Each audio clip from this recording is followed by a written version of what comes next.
Persons listening to this show should experience varying degrees of euphoria and might radiate a warm glow of truth from their entire being. This phenomenon sometimes lasts hours after a typical brain massage. If you are listening with another lights-on listener and they begin to glow, don't be concerned. This is a phenomenon normally associated with Pastor Scheidbach's patented brain massage technique and merely means the truth has set them free. The devil beware. Pastor Scheidbach is on the air. Hello, Dr. Scheidbach, pastor at the Lighthouse Baptist Church in Santa Maria, California. I'm your brain masseur. Get ready for your brain massage. Folks, let's keep Happy Thanksgiving happy, can we? Trump did a great job putting a few chuckles in his turkey pardon speech.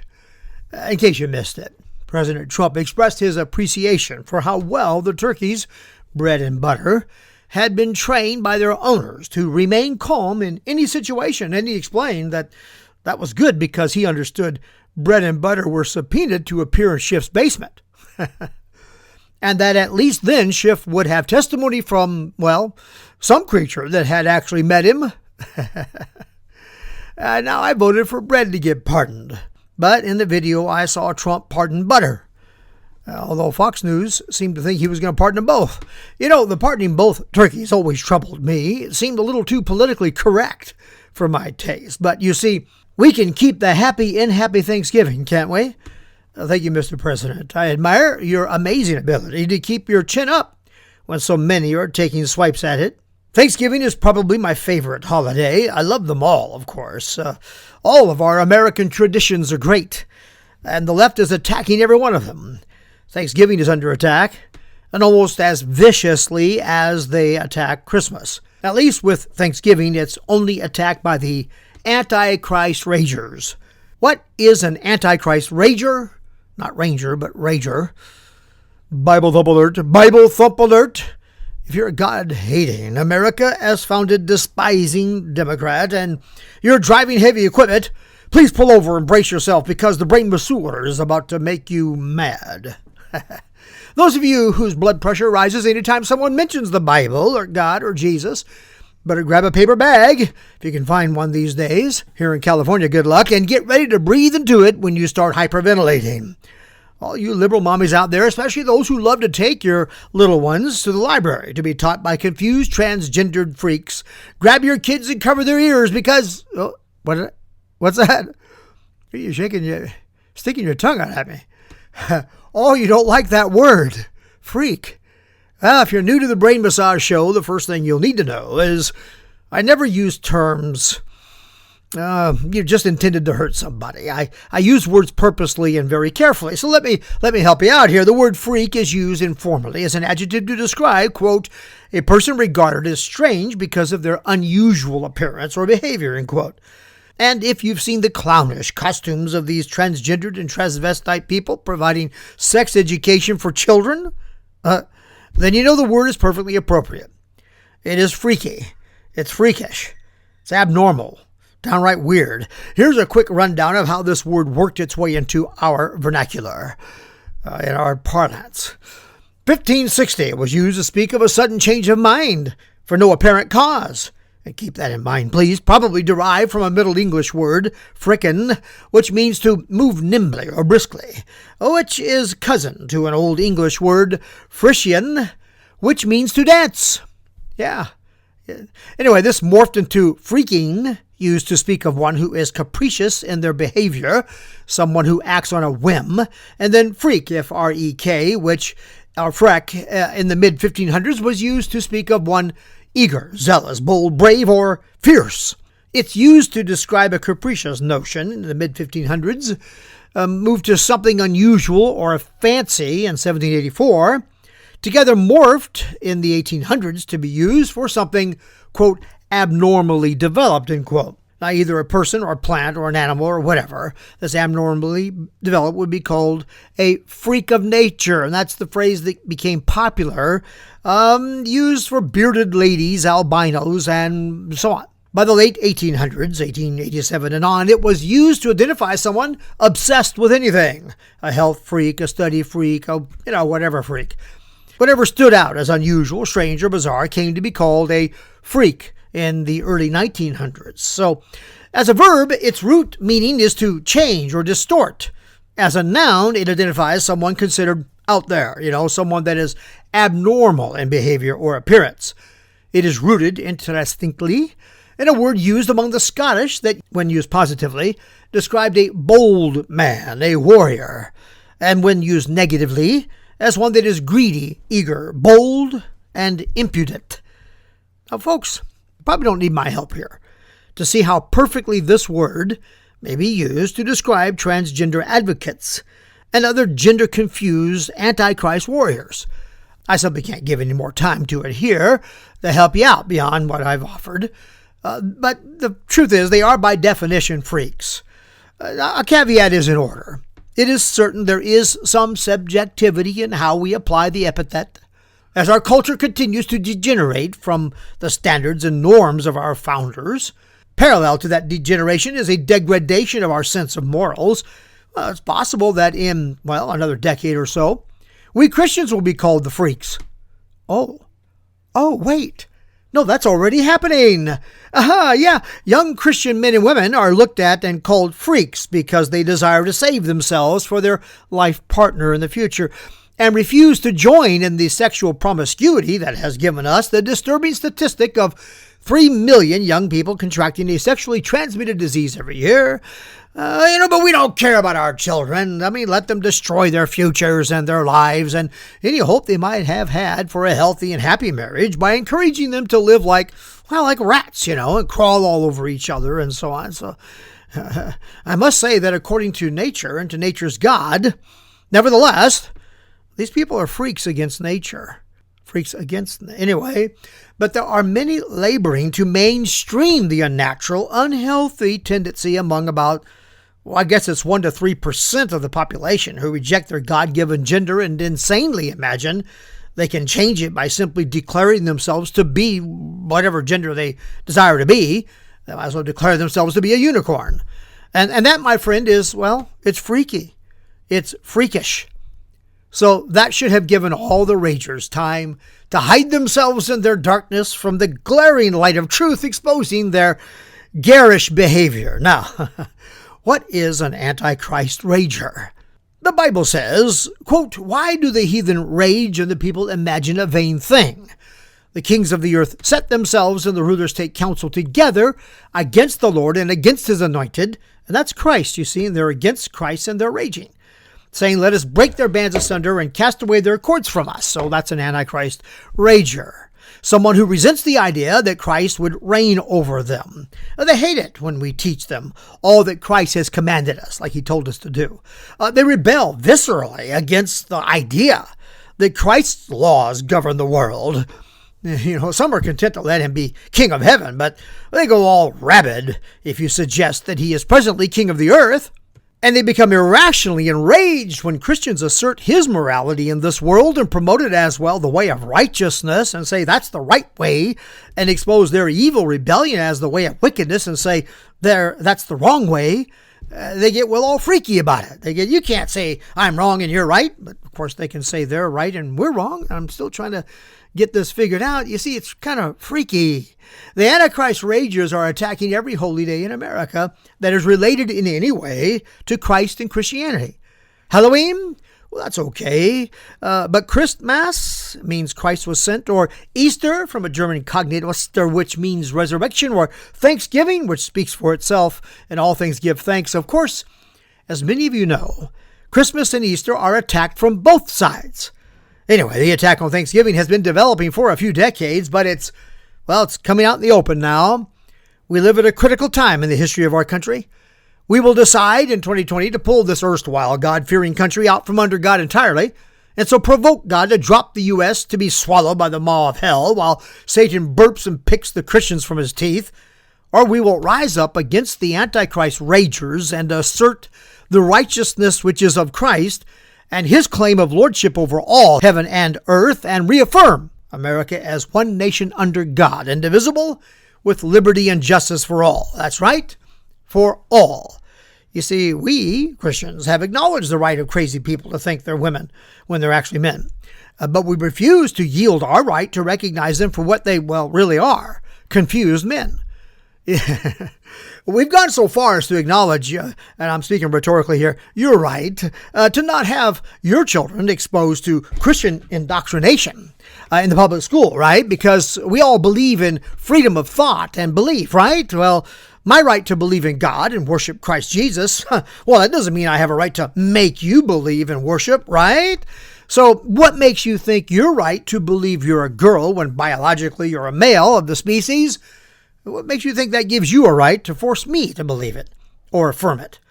You don't feel any obligation to affirm my beliefs, for example, in creation in your public schools.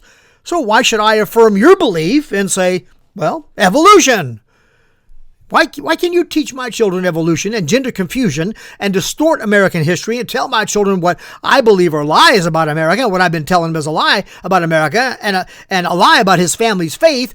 What gives you the right to do that? What kind of logic is that? You can teach your irreligion to my kids, but I can't teach my religion to yours? You lousy fascist? Yeah, take it. It's yours. You own that accusation because of this behavior. I'm done with this nonsense. You have fooled Christians long enough. We will wake up and rise up and put a stop to this nonsense. God helping us. And we'll take some ground in 2020, I trust. You don't get to teach your values to my kid. You have no obligation to affirm my beliefs, and I have no obligation to affirm yours. Now, you might think I've strayed from the point, but really I've not. Public education has become Marxist indoctrination in America. They want to teach America out of our children. And this is partly done by attacking all our cherished Christian cultural holidays. And they're attacking Thanksgiving. All right, it's time to take a short break. Look, I believe all men must repent and believe on Jesus Christ and confess that Jesus is Lord. But I don't believe that gives me the right to force you to confess it, to say that, right? What if I pass a law that says you must affirm my faith, you must agree with me, you must use the language I want you to use to make me comfortable? Well, that would be wrong. It would be absurd, and it's equally wrong and absurd when you do it. So what makes you think you have a right to force me to say you're a man when I know you're born a girl? And what gives you the right to indoctrinate our children, contrary to the values and beliefs of their parents? What gives you the right to turn children against their parents and against their own country? I say you don't have that right. I say close down this stinking public school system. Turn them over to private schools. Whatever funds are collected by taxation to fund education goes with the child to whatever school their parents choose for their child. You want to start your own I hate God school? Go ahead. But you need to stop trying to force your I hate God wicked ideology on my family. If you want a school where coaches don't pray for their students, then go to your Antichrist Rager High School. And I'll send my kids to Christ is King High School. How's that? Then you'll be happy and I'll be happy. We can all have a happy Thanksgiving. Your school could teach your kids all the lies you guys have invented against the pilgrims, and we will teach our kids the truth. And we'll see what fruit comes from your school because, I've noticed that there are no atheist hospitals. I've noticed that atheists and humanist socialists give virtually nothing to charity. They don't care about people because I've noticed the fruit of Marxist socialism is death and oppression.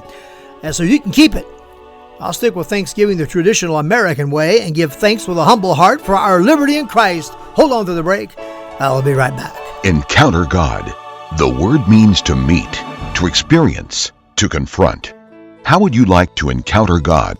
Maybe it's been a while since you've experienced God in a meaningful encounter. Renew your experience of God with a fresh encounter this year. Or maybe you've never experienced God and He doesn't seem real to you. You can encounter God and know that God is real.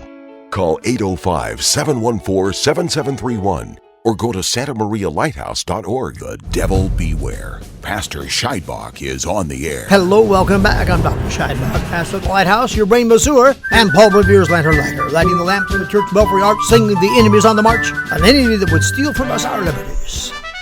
Someone said, and I paraphrase, defeating Hillary only delays the disaster. If we want to stop the onslaught of Antichrist rager socialism in America, we're going to have to refuse to allow the public education system to corrupt our children with their Marxist lies. We're going to have to insist they teach traditional American history or simply dismantle the entire public education system, turn it over to privatization. Chuck Norris is a God-fearing Christian American patriot. He wrote an article for Thanksgiving published in WorldNet Daily, November 25. Now, WorldNet Daily is another source I use often, but I think I failed to include it in my list of resources last week, and that's always a problem with making those lists. I'm grateful to faithful listeners, Tom and Nancy, who brought this to my attention. Thank you.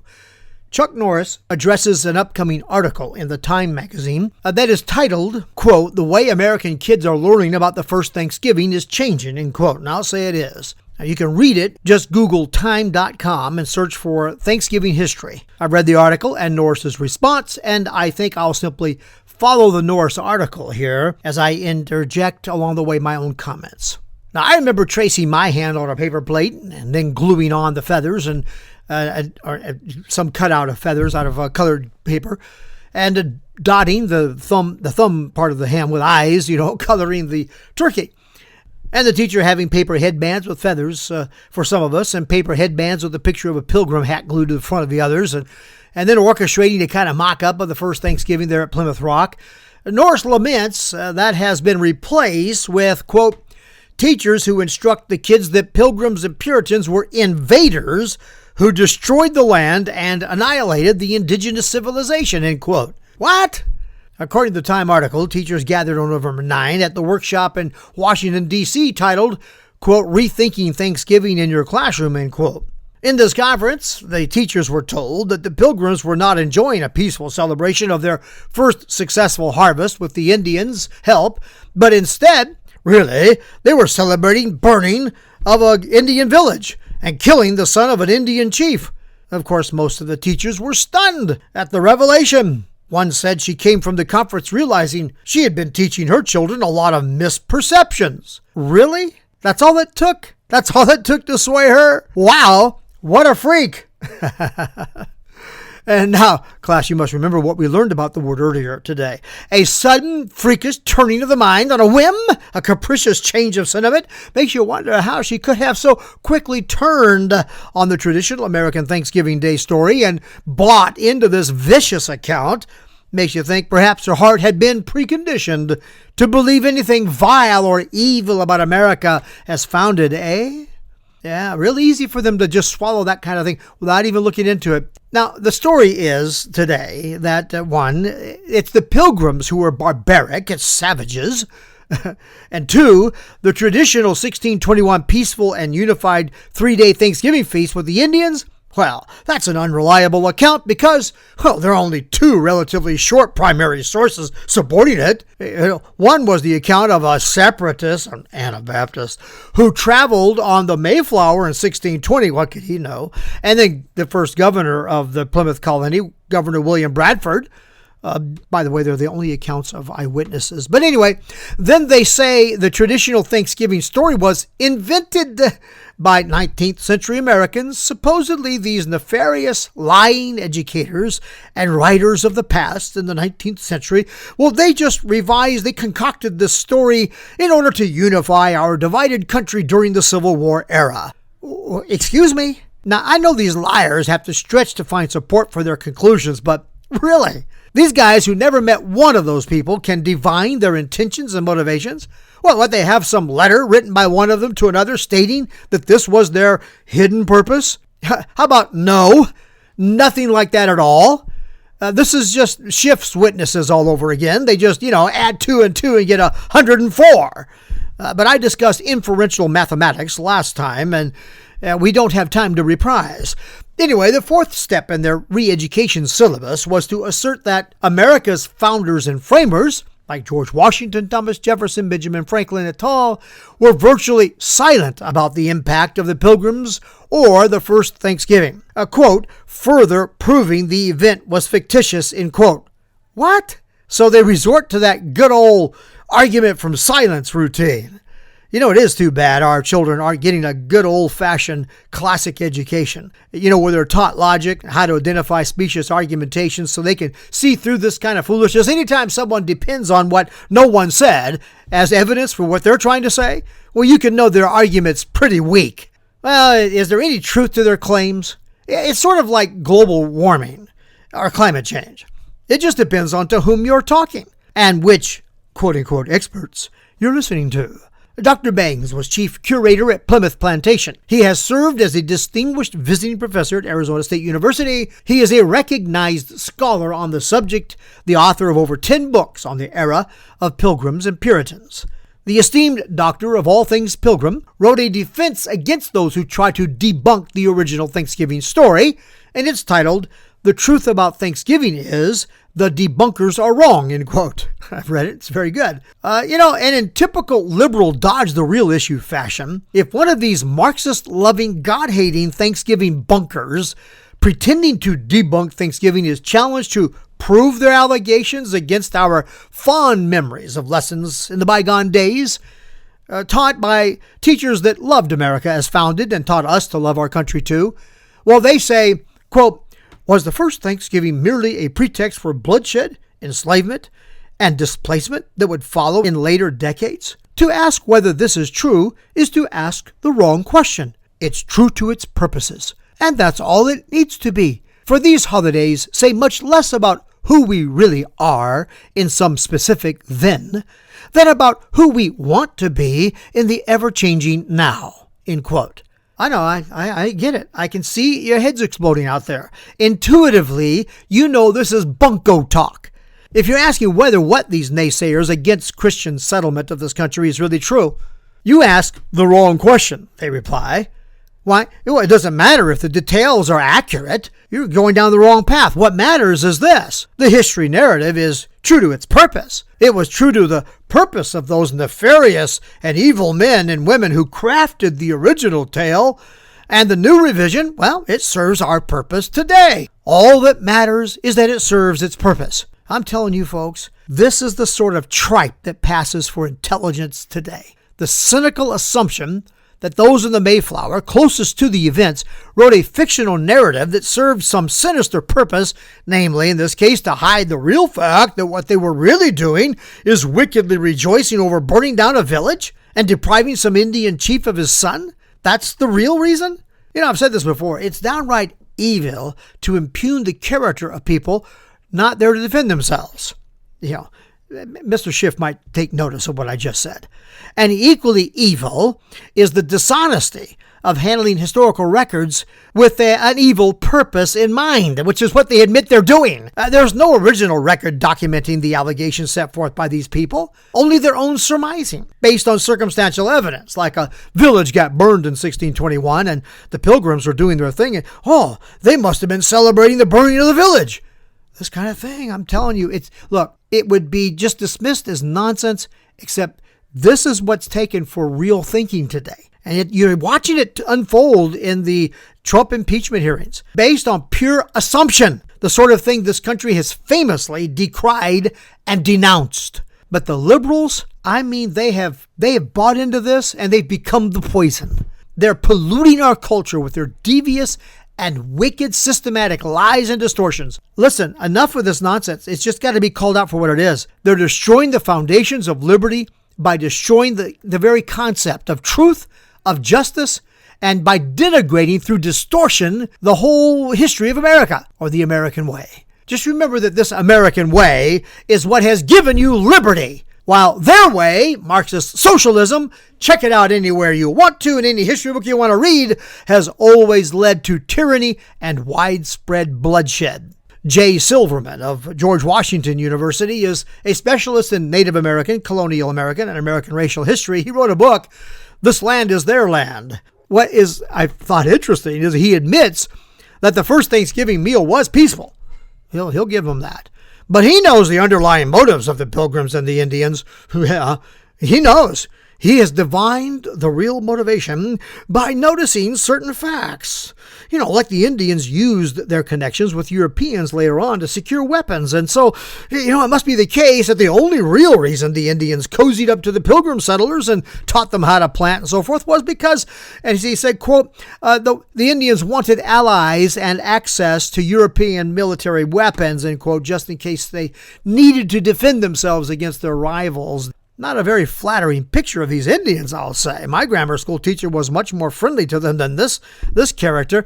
But there is still this nagging and very disturbing question, right? Why didn't our framers speak about the significance of the Plymouth Landing? Oh, my soul. Dr. West wrote an excellent article, and it's titled, "We're Living on the Plymouth Rock." And by the way, I have all this documented in these notes, and you should go online, BrainMassage.net, and download a copy of these notes, which will be available to you probably about an hour or so after I post the show. Anyway, that article explains what clever liars these bunkers are. Debunk, the opposite is bunk. Okay, anyway, for example, the dear Dr. West points out what I had the pleasure to discover some many years ago when I conducted a thorough study of the history of Thanksgiving Day.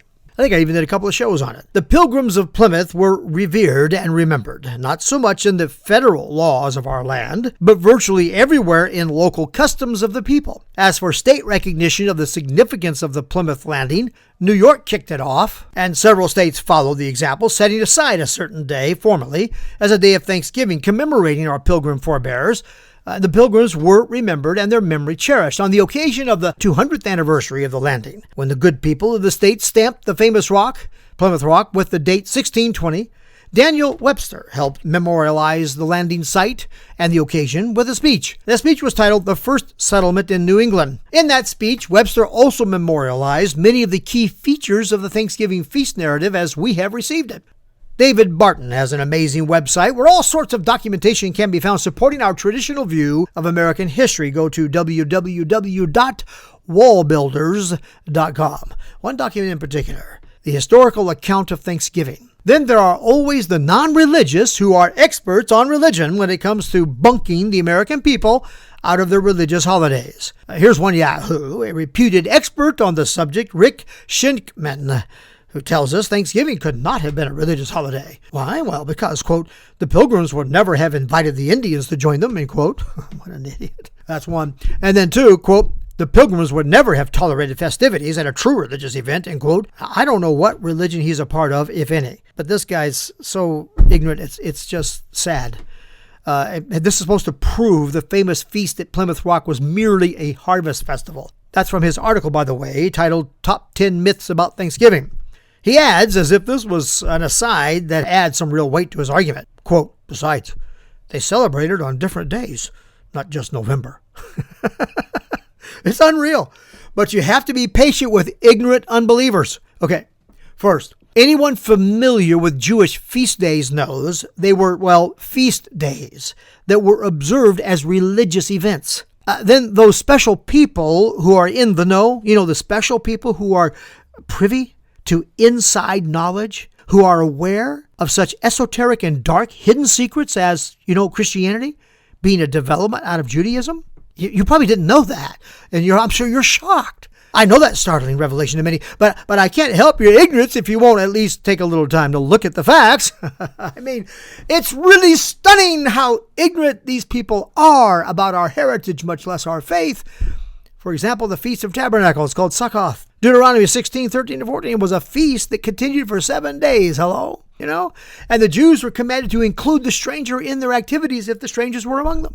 Good night. We don't start a birthday party without bowing for a moment of prayer and thanksgiving to God. I need to close. Chuck Norris recommends we read what he considers a, quote, stellar description of the Christian religious life and practice of the original Pilgrims and Separatists. You'll find it at the Plymouth Plantation's website, Faith of the Pilgrims.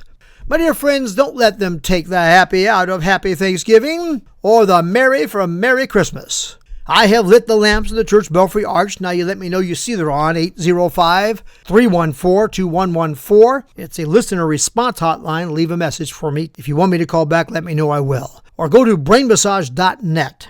BrainMassage.net. Find the contact button and send me an email. God bless you. God bless America. Happy Thanksgiving. And I'll see you in church.